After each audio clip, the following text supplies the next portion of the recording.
Welcome back to the podcast. I'm excited. I made a new friend. It's hard to make friends when you get older, you know?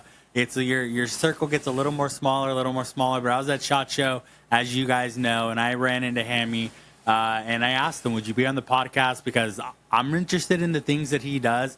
And as you guys know, I was at SHOT Show with MK Machining, and I don't know if this is maybe the best way to refer to what your business is, but someone had said that, like, oh, they're us, but a couple years ago, right? So, Hammy, how you doing, man? Very good. Glad that we're able to connect and get everything sorted out and meet up again. Yeah, absolutely. Why don't you tell everybody a little bit about what you do, so we could start jumping into some of the beef of the content here? Perfect. Yeah, so I guess it's kind of a joke, but it is the truth. MK Machining, but a couple years ago.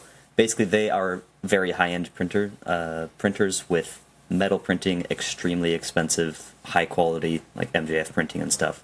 I am on the lower end, you could say, like the consumer end of printing, not like the industrial, or I don't know what term you would use, but the printers that I own are like $1,000, not $1 million.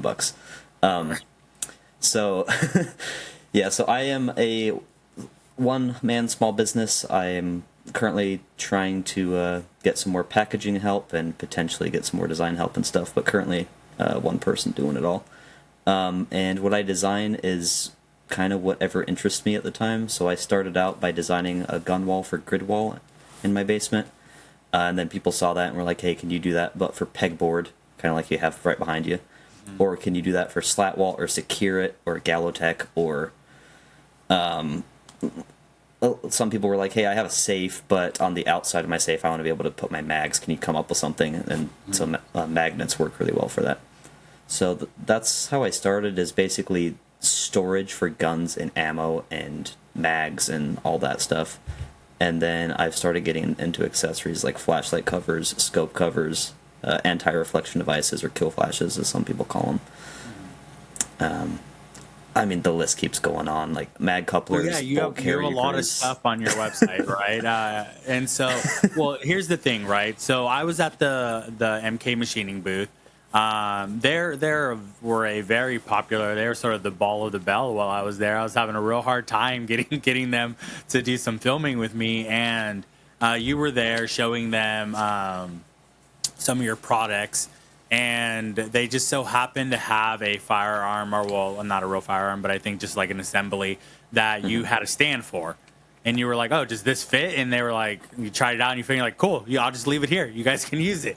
And I was like, okay, what's going on here? Like, what is this? I was like, it seems like you're making the similar stuff to they're making, but that's sort of what I saw. And then I was like, hey, do you want to do an interview and talk about some of the stuff you're doing? Right. Now, I've had a chance to look at your website. I've gone through it. And obviously, we cover all things long-range precision here, so you're not exactly that. But I think it's sort of interesting in general, because that doesn't mean you're not it, right? I mean, you can make most anything you want. And so you sort of have that capacity. And we were sort of talking about, like, hey, like, what are some things I could try out, like, that you would have? And so just talking a bit about, like, your printing and things like that, like, what sort of got you into this? What was sort of your inspiration? Is just like something you grew up with? Because I guess I'm not sure how old you are, but I mean, it's not like 3D printing is super old, at least to the smaller consumer and things like that. But tell us a bit about that. Yeah, this might shock some people, but I'm almost 30. At SHOT Show, I feel like people thought I was like barely old enough to be there. But yeah, I got into printing about 4 years ago. Okay. Don't quote me on that. It was December of 2020 or 2021. One of those. I got a printer just right around Christmas time. Just in lockdown, and you're like, it's time to take on a new task. Yeah, pretty much. Yeah. I used to work a remote job. I quit, and now I do this full time as of a few months ago. But yeah, basically when I wasn't on calls, I was bored, so I bought a 3D printer and started designing stuff that interested me. That's cool. Yeah. That was one of the other things I totally forgot. You had said that you had said, like, I just went full time in this, and that's scary, man. That's you're jumping you're jumping in full force. And I think from a small business standpoint, I mean, how's that looking for you? Is it, not to say like, hey, what do your numbers look like? But, Yeah. how's that feel for you, being in this industry? I mean, you got to go to SHOT Show, right? I mean, that was always a dream of mine, and finding a way to get in. I don't manufacture anything, right? I really wasn't partnered with any companies. And so it was really by like happenstance and kismet that I was able to go with MK Machining. And so you were there. I mean, how'd you get in? Like, what was that like for you?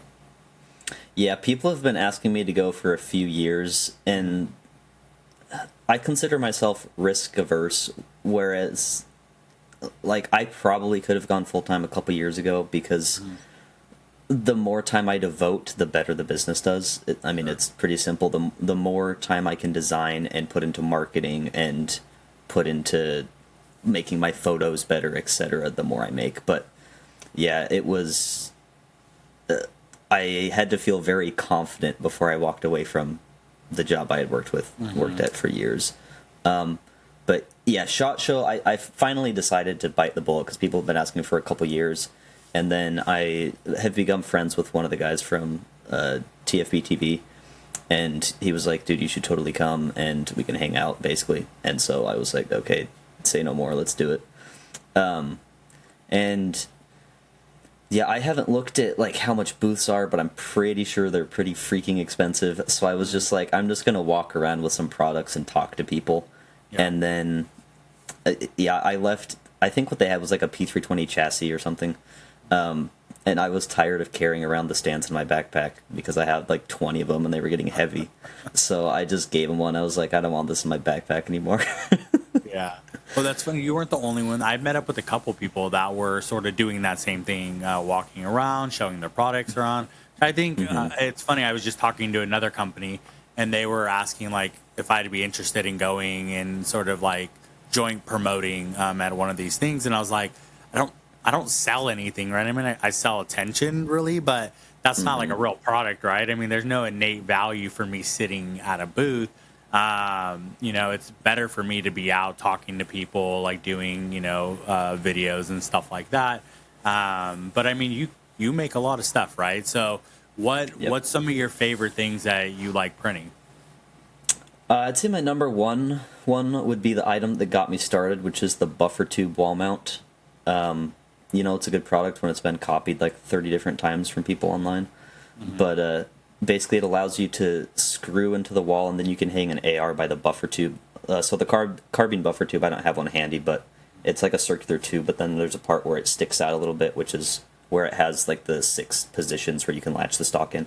So where it juts out a little bit, that latches into the AR. So it just hangs there and it locks in place. And then to pull it out, you just lift it up and you pull the AR off so you can have it with a mag loaded and just have it ready to go. So that's what got me started because I have 3 kids now and I wanted something where I could quickly access an AR. But it's completely out of their reach. Like the oldest one's 4 right now, so there's no way he can reach up on the ceiling. I also don't keep around in the chamber just for safety.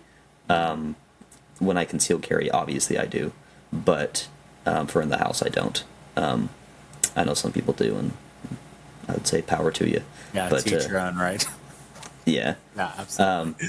I mean, carrying, I think, out of the question, you should. But, yeah. But, so, that's a big one. So you make that. Can I ask you a question? This is more just, like, on the top of my mind, right? And so... Yeah. I started off in PRS, and I transitioned over to F-Class. So I have a repeater action, right? So bottom feed. And F-Class is not like that, right? It's single feed, and that's how those actions are designed. And so in order to accommodate that, I have, a single feed block that goes in there, and those are all printed. I think I have one from MK Machining that I use now that I really like. But the thing that always sort of like frustrated me was the length of them. I always sort of thought they should be the same length as a 10-round magazine because that's the size that all the pouches are for like holding them. But they always make them like truncated. They're smaller. Is that just for cost? I mean, I don't know if you really know, but like, is that a cost thing or is there a reason for that? I'm not sure. I'm not too familiar with that product, but I guess I would say typically the printing cost isn't. It depends on the material, but if it were me, I don't think the cost savings making it shorter would be worth it. Yeah, that's sort of what I figured. I didn't think that it was like terribly expensive. Plus, like they're not exactly cheap, right? And I have two of them. One is printed, one is a metal piece, and the one that's metal is even smaller. But I always thought like, oh man, I wish, and I haven't seen any. I wish that it was bigger. I wish that it could fit into, you know, a mag hole, like a mag carrier holder or whatever. Just like my normal mags do. And so now I have all of these mag pouches that I can't use because I can't carry this thing around, and then I have to like sort of make sure I don't lose it, which is a tad frustrating. So just genuinely curious on that. But circling back to you, right? Sort of we're looking at the website. We're looking at, okay, what are some like practical things that might make sense for our long range community, right? And this podcast isn't always about like, hey, let's talk about like PRS or rimfire, things like that. I had somebody on just the other day. We were talking about fitness and nutrition in the industry and how that's impactful to the space, right? So far as like the products you have that you think make sense for, you know, some long range shooters. And we were sort of talking like even like the pegboards, right? Or the boards, like being able to hold your firearms up, have them easily accessible, things like that. You know, what do you sort of have in the lineup that people could look forward to or should be looking for if they were on your website? Yeah, so the ones that I currently have would be basically gun mounts. So I've got, it should be universal AICS short action, and then I've got some long action stuff as well, but those ones are for specific guns. Like there's a B14 HMR long action. It's a lot harder and more expensive to design gun mounts because I pretty much need the gun on hand for the most part to make sure the fitment's perfect, and it's expensive to buy a gun. Whereas for magazines, magazines, it's really easy because somebody will be like, this has happened like 4 times in the past week. Somebody's like, hey, can you make a mount for this mag? I would have to pull up my email to see like a specific one, but I'm like, yeah, just send me the mag. It'll take me like 2 weeks, and then I'll ship it back, and I'll have the mounts on the site. So I have way more mag mounts. But as far as getting away from like the actual gun itself, I've branched into reloading, which I know sometimes goes hand in hand with long range shooting. I want to add more, but so I've got a Dillon XL650. So I've got mounts for the loading dies, for the tool head. I haven't listed it yet, but I have it down here. I can grab it really quick. I've had this design for forever, but I haven't listed it yet. So it's a mount for powder, so it slides in and kind of locks in place here. I like that. Yeah, that's cool. I've had this design for forever. You can see it needs a little bit of fixing because it's angled slightly weird. But yeah, reloading stuff, I want to add more. It's just time. I have loading blocks for cases for when you're loading them, but I mean, those already exist. Well, it's funny. I'm doing like a year-long test of loading blocks. It's just, there's a lot of very little things when it comes to reloading, especially when you reload if you don't have a progressive, right? So it just takes forever to reload. And there's just such like little things where you don't think about it until you're doing like 200, 300, 400 in. And then you're like, oh man, I wish this like one thing was just a little bit easier, right? And so I'm testing out just like stuff like that. I have a bunch of different, I have one here actually, from MK Machining, the funnel, their funnel system. So I'm testing out a bunch of funnels. I'm testing out a bunch of blocks, things like that. Matter of fact, MK Machining sent me one that is likely the best one that I've had. Like the fit on it is so nice, the weight of it, but they told me they don't make them anymore. And so they're like, I have one, I can send it to you, but like we don't make them. And I was like, well, that sucks because this might be the best one I've used. So yeah, I think stuff like that is really important to me because I really want to find a flow that makes sense for me. And there's just little things that if you don't like, you think, well, a block is a block, right? But like some blocks are just a little bit looser than other blocks. And I've had tippage and especially like when they're very close together, and if the funnel gets caught up and you pull it up and all that powder falls out, and now they're so close together, I'm like, oh man, what went in where, right? And so I've been testing all these things out, and I definitely think that thought that goes into those, foresight is really important. And I really like the 3D printing space, and forgive me if I'm using the incorrect verbiage for what you guys are doing, but I really like it because what you see is you see a company make a product, and then you see another company that has a product that can work together, and there's no way for them to work together unless something's printed for it, right? Yeah. And so there's these gaps being filled everywhere. And I just saw Impact Shooting. He was doing the Dylan into the amp mate, into the amp itself. And he had essentially printed a rod that was going up to hold that system together, right? And I was like, yeah, what would you do if you just didn't have that? So is that sort of some things that you think about, and you're like, what sort of gaps do we need to fill where we could help people improve the processes? Yeah, I spend so much time with the printing now that I find it hard to find the gaps sometimes, just because all of my time is trying to run this.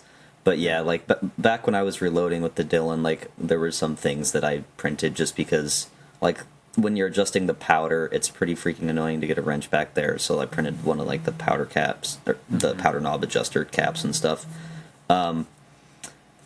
Yeah, I think that the options or the potential is pretty much limitless because it's so easy to iterate.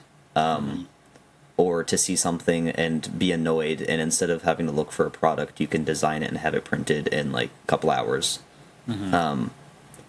So yeah, I think absolutely 3D printing is the future for that, and I mean it's kind of already here in many ways because it's so easy to just iterate and improve.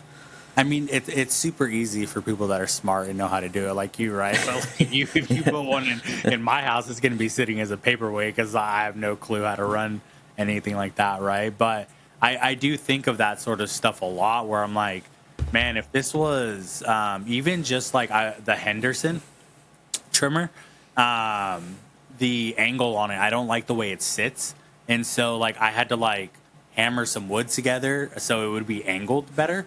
And so it'll go exactly where I want it, and just stuff like that, right? If I had the capability, I'm supposed if I spent enough time, I could figure out. But just okay, I just want to have this block that angles this exactly how I want it. That sort of stuff would be awesome, right?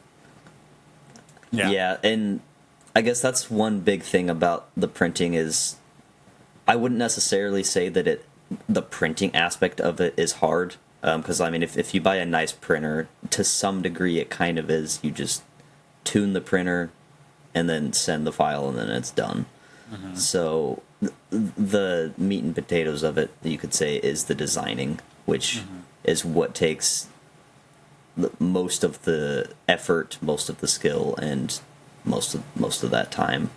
Because, if you bought a printer, you can find files online, you could print a bunch of stuff. But yeah, for that custom use case, you'd probably have to design something yourself, and that's when you unlock the potential of a printer. Is when you can actually design stuff yourself. Yeah, and we were talking about back and forth on email, and I was talking about oh man, this made me so mad. So I was Black Friday. I like obsessively scope every deal that's out. I did a holiday deal this year, or a holiday article this year, where I found every long range company that was doing a holiday deal. I consolidated it into one article, and I had that running for about 30 days, and I'd update it and things like that, right? And so one of Area 419 was doing a sale, and I thought that it was on their cleaning rod mounts. And so I bought it, and it turned out that I only bought the magnets for the cleaning rod mounts. Because the way they showed it was the whole thing. I guess I just didn't read it all the way through. It's just oh, that's a really good deal for this. And so we were talking about, oh, do you have because I have these magnets, I don't have the freaking thing. I was just like, do you have a cleaning rod rack or something like that? Because I saw that you had for the primer tubes, right? Yep. And so, like, even stuff like that, like, organization is so important in what we're doing, right? Keeping everything tidy, everything clean, everything orderly, so you don't make a mistake. One of my biggest fears, and I don't know if you have this fear, but is blowing up my rifle in Yeah, my like a base. double charge. Yeah. Yeah, just something crazy. And I just the last time I was at the range, I had a squib, and I was like, "That's weird. I've never had that." I use a lot of really precise like gauges to make sure my primers go in exactly the same amount every time, and so I took the bullet out today. I had it for probably a month just sitting around, and I finally pulled the bullet out today. I had no powder in it. I have no Jeez. clue what happened, but some reason I just didn't put powder in it. So it's like those sort of things that we're talking about, right? I'm going through these processes, and people are like, "Well, just get a block," and I'm like, "I do. I have 12 blocks, and they all feel different. They all work a little bit different." So it's really interesting. But yeah, we were talking about that, and so do you get a lot of like requests for custom stuff, or is this really just you focus on what you want to make? Yeah, I get probably a half dozen requests a day, if I had to guess. Wow. It's just trying to prioritize kind of what makes business sense, what's worth the time investment, and like what part of it is what I want to do, or like what I feel like I can knock out relatively quickly. Because one of them, somebody, there was like a discontinued Tacticon Apex something red dot, and they're like, "Hey, can you make a kill flash for this?" And it's just like, I mean, that's a discontinued product, and nobody's ever asked, Right. so probably not. But then if somebody's like, "Hey, can you make a scope cover for a Vortex Razor Gen 2E 1 to 6, whatever," I'm like, that's like an extremely common scope, so yes, I can do that. Yeah, it's just trying to prioritize my time, because time is my limiting factor. Yeah. For Yeah, pretty I mean, much and everything. just sort of jumping over to like the business standpoint and being in this industry, right? It's having a business is a lot of work, right? Especially like when you're just starting up. I've owned a couple businesses. Obviously, I'm doing this one, and so it's sort of that interesting thing when you're a solopreneur, right? Clearly, you have to have some sort of like very high level of creativity for the things that you're doing and that you've been doing. And you sort of touched on this, like, well, I don't get to do that as much because you're so much hands on with the products, right? Do you feel like you miss some of that, right? Like the fact that you have to sort of do those and you don't get to be as creative as you maybe like? Yeah, it's kind of sad thinking about it, but yes, definitely. Yeah, because a lot of my time is like managing the printers, cleaning the beds, sending the prints, doing maintenance on the printers, getting stuff organized for my packagers to get stuff, responding to customer emails, restocking stuff on Amazon. Like, so much of it is, yeah, it's not being creative, it's just keeping things running. And yeah, that's why I'm kind of wanting to get more help, is so I can go back to the creating, because that's what excites me, is creating something new and being able to like post it on Instagram and be like, "Yo, check this new thing that I made." So yes, definitely. Yeah, sorry not to bum everybody out, to bum you out, right? That wasn't the point, but it's like I've been there too, right? As an example, at the end of the year, it's time to get those taxes together, and Yep. spending 8 hours, 9 hours a day going back through everything, validating your books and things like that. I was just like, Jesus, this is not what I signed up for, right? But Yeah. that's the way it is, and you sort of get into that thing, and they sort of say, right, the growth point of this is to get to a point to where you are the creative, right? You are the person that's spearheading the business growth through your creativity, through your passion and things like that. And I'm sure you're going to get there, right? Because clearly you're doing all right, and you're clearly meeting with the right people, asking the right questions. So where do you sort of see yourself, right? You're 4-ish years deep on this. What's the goal are, and I don't want to compare you to MK Machining. It's just the only correlation I have, but is like that sort of the direction, right? And that sort of growth. Yeah. I think so. Yeah. So our markets, I would say a lot of it is not overlapping. So I'm not trying to overtake them. Sure. Really, my bread and butter is like the wall mounts, the mag mounts, pegboard mounts, all of that stuff. But yeah, I would like to get to the point like them where they have a team. They have people that manage the printers, people that do the packaging, people for CS, all of that. So yeah, I would like to get to the point that I can kind of offload some of the, I guess you could say, mundane stuff of, because like pulling stuff off the printers, packaging, all that stuff's not really that hard. Right. Sending the prints can be, just because you have to intimately know the orientation and the infill and the walls and everything. So probably the most complicated part, other than designing, is actually sending the print, because you have to know how to print it, essentially, how strong to make it, and what material and all of that. But what's the next level of like machinery for you, right? Do you go from like 1,000? Is it like $10,000 a machine, something like that? Yeah, it depends if I want to. I don't know. Maybe that's not how it works. Yeah, so basically, I could switch printing techniques. So right now I'm doing FDM, which is the one that probably everyone knows, where there's a really hot nozzle that extrudes plastic in lines, and then it goes layer by layer.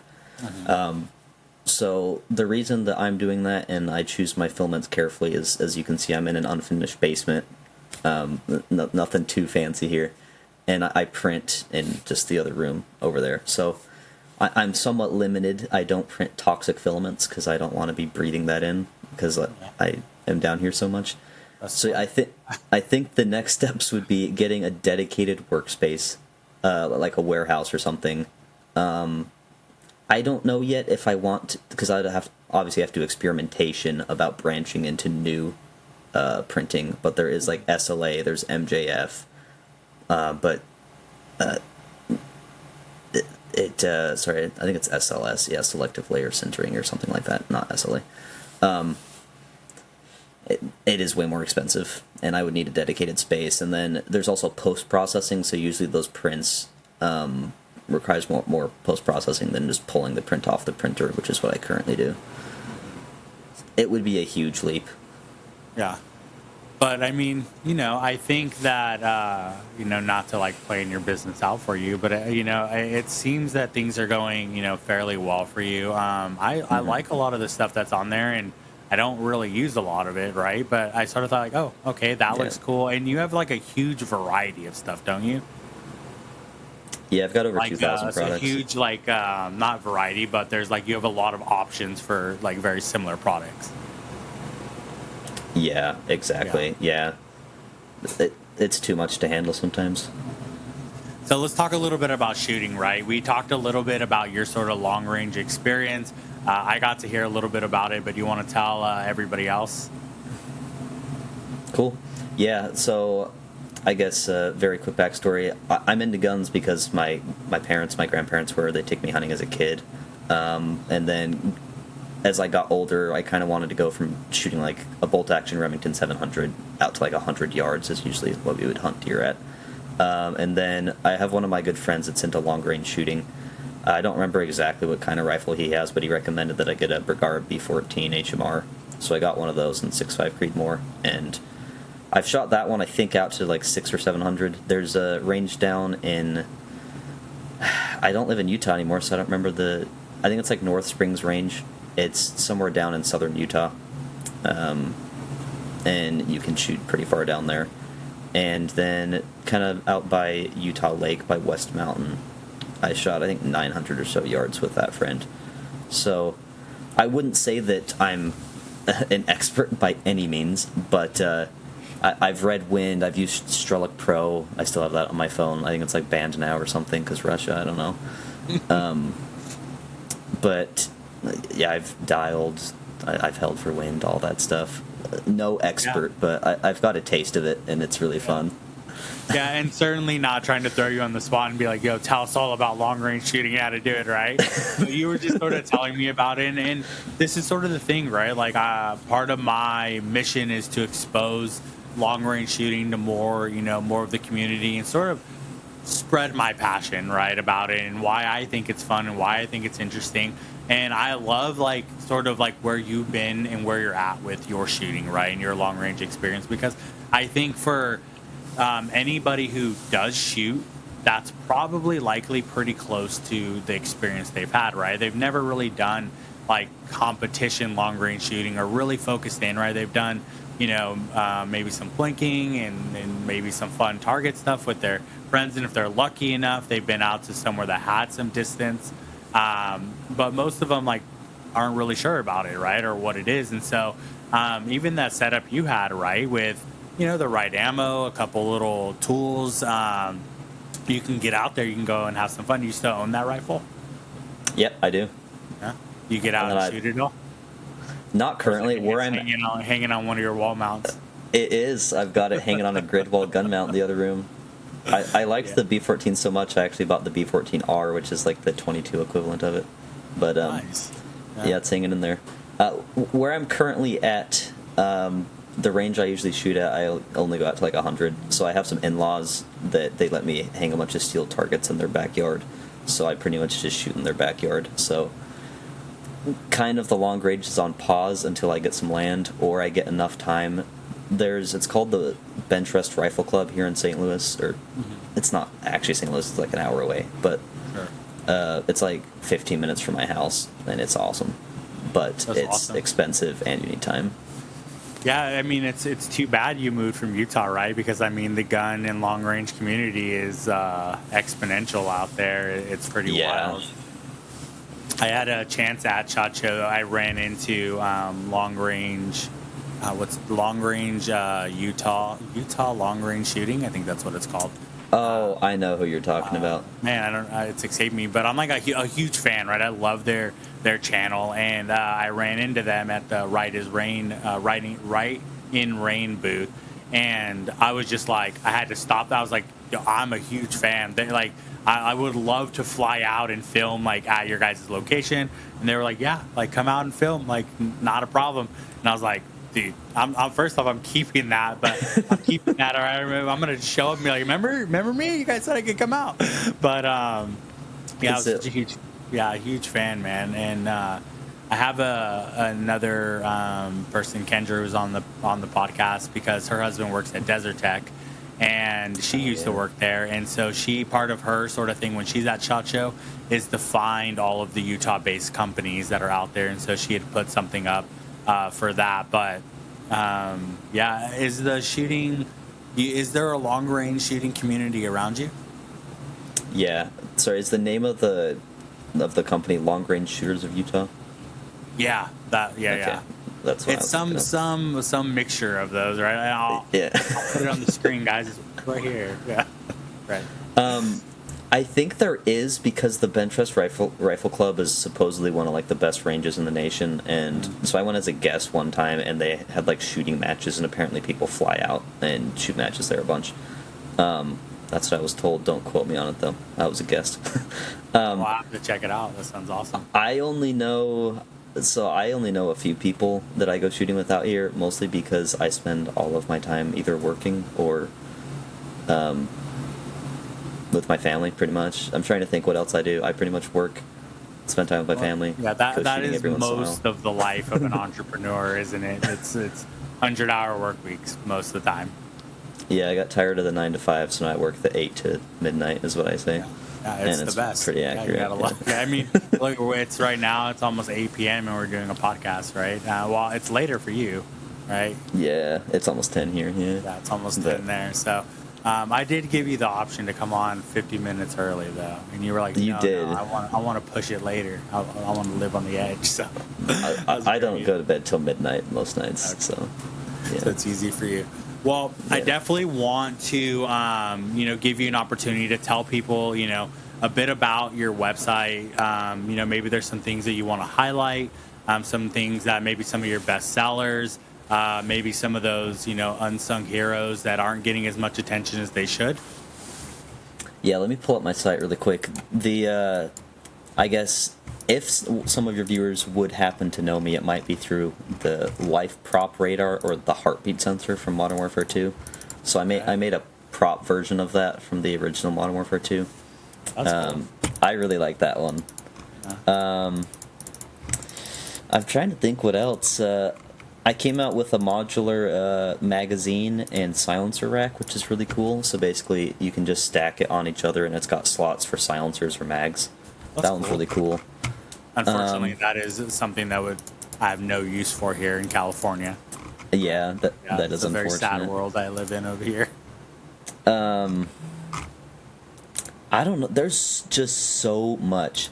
What I guess the thing that makes me the most excited is when I get a customer photo and it's just an entire wall full of organized mags and guns. I don't know if I have OCD or what it is, but seeing a super organized wall versus just mags and guns on the floor is it tickles something in me. In your brain, yeah. No, I get that, right? And that's sort of what we were talking about, because I had put up this pegboard, which I repurposed. When I bought my home, the garage, the owners that had it before me was a mechanic. And so he had essentially had like a semi shop in our garage. And this was on the wall already. And I was like, I'm not using it. And so I brought it in here. I was like, yeah, I want to be able to hang some stuff up or whatever.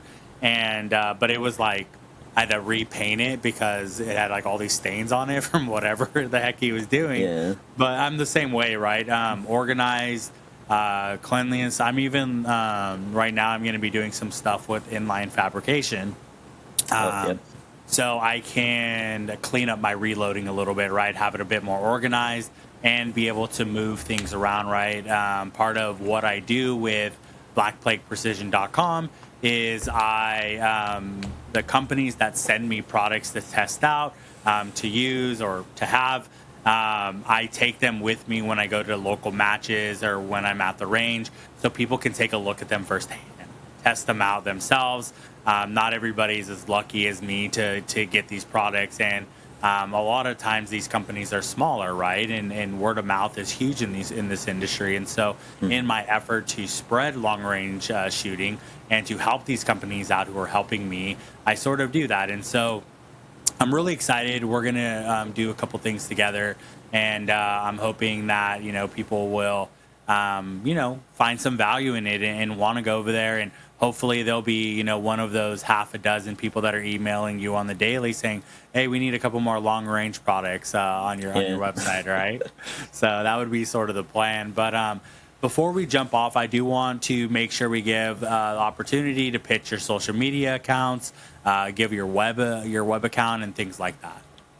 Perfect. And I realized I have a wall over here that I can show on the camera really quick. So there's a bunch of stuff that I took down. It's kind of annoying. Whenever I release a new product, I have to take stuff down for product photos. But you can see I've got, where's my hand? Got slat wall, SCADIS, square lock, white pegboard, so kind of like your pegboard. Wall control, Gallotech, Secure It. That's just a what do you call it? A stud. So that's just into your wall. It's more secure and stuff. So at a high level, that's my bread and butter is doing all of that. Just looking at that, I'm a little bit jealous. Yeah, I mean, I like the little setup you had over there. It's nice. Yeah. Honestly, that's one of the big things I really would love to be able to hang my firearms up, right? I don't, right? I keep them all like in a safe and things like that, but they get lonely in there and they miss me, and it's not fair to them, right? They want to be out and say hi to me every day. I'm a very small person and I hate moving safes, so I basically, the room there is completely surrounded in concrete except for like probably a 3 or 4 foot opening. So basically I just installed a bunch of studs so there's no way you can get in between it, and then a steel door. So it's like a relatively secure room, I would say, and that's where I just keep everything. Well, on top of your, I'm sure, a large firearm collection and easy access because of all of your little setups, right? So, don't go over there, guys. That's not the place, all right? Find a different one. That's not it. It's true. I stage guns around the house. It's actually pretty cool because I use my products for that, obviously, and it's always nice when I'm just like, oh, I have something for that, and then I just go install it. Yeah, I just But picture like a really funny like video of you just doing like walking around and you gotta move your gun to get your cup of coffee, and then you're in the bathroom, you have to move your gun to like get some toilet paper, and like just like everywhere is just the firearm obstacle. I've had this real idea for like a year, but I've just haven't had time to make reels where it's like somebody breaking into my house and it's just like me in each different room of my house pulling a gun because like no matter what room I'm in, I can just pull a gun. Yeah, exactly something like that. I sort of had this idea right now too, like a stand, like from the ground stand that's like maybe 3 or 4 feet high. Not 4 feet, that's too high. Maybe like 3 feet, like hip height, right? That's also you have your rifle holders, and you could like put it on there, so you have like display stands. Do you have something like that? That's probably would be a lot of printing to make something like that, but yeah, I don't have anything that tall, but I do make display stands for like 150 different firearm types, I think. But yeah, I don't have anything that large. They're pretty much just for tabletop, and they hold the gun maybe like a foot off the ground, maybe. if you do get a table at SHOT Show, consider it, and then I'll come by and I'll be like, I inspired this. If I get a table at SHOT Show, I need to have a lot more crap figured out first, because I think the influx of interest and orders that would bring, I would get zero sleep trying to keep up. Yeah, fair enough. I also was, after I saw your product, right, I was also thinking like, oh, this would be really helpful for like most of the people here just to have this, like, because they sort of the same thing with they lay everything down, right? Like everybody has stuff laid down, and I'm like, if you guys had this laying up, and I'm like, everybody should have this. Like, it seems like you would be the easy sell for this, or they would be like the easy sell, because it's like, hey, you guys are going to a lot of these conferences. These are pretty light to travel with, you know, and they're practical. They're easy to use. And you saw Audrey's like right next to MK Machining, right? They had that metal stand for their chassis system. Yeah. Yeah, something like that, right? But that's not so heavy that you could travel with and have a bunch of them, right? Yeah, I mean, I print them with a ton of walls, so they're sturdy, but I mean, they're still pretty darn light. Yeah, like I was carrying around a backpack that had like 20 of them for 2 days, and I'm not very strong or very big, and I survived, so. Yeah, you made it happen. So throw your social media outs for us, your accounts or your email or whatever it is. How can we get a hold of you? Yeah, I try to make things pretty easy. So Hammy 3D Prints is the company name, so that's what I mostly do stuff on Instagram. But I do also have a Facebook, X account, a YouTube, kind of. I haven't uploaded there, like, ever. And if you want to get a hold of me, the website is definitely the best, hammy3dprints.com. And there's a contact page on there where you can email me. Perfect. That's awesome. And before we jump on, we like to, start to build into the next episodes. So no less than one, no more than 3 people that you would recommend that should be on this podcast that we could talk in some way or form some long-range precision with. Some long-range precision. That's a good question. Do I have to personally know them so, like, I could introduce you, or just, like, someone that I would like to listen to you talk to? Yeah, I like that. If that's what you think, yeah, I'll be like, yeah, this guy recommended you, so you got to do it. He doesn't know you, but he likes you. Yeah, let's do that. I like that.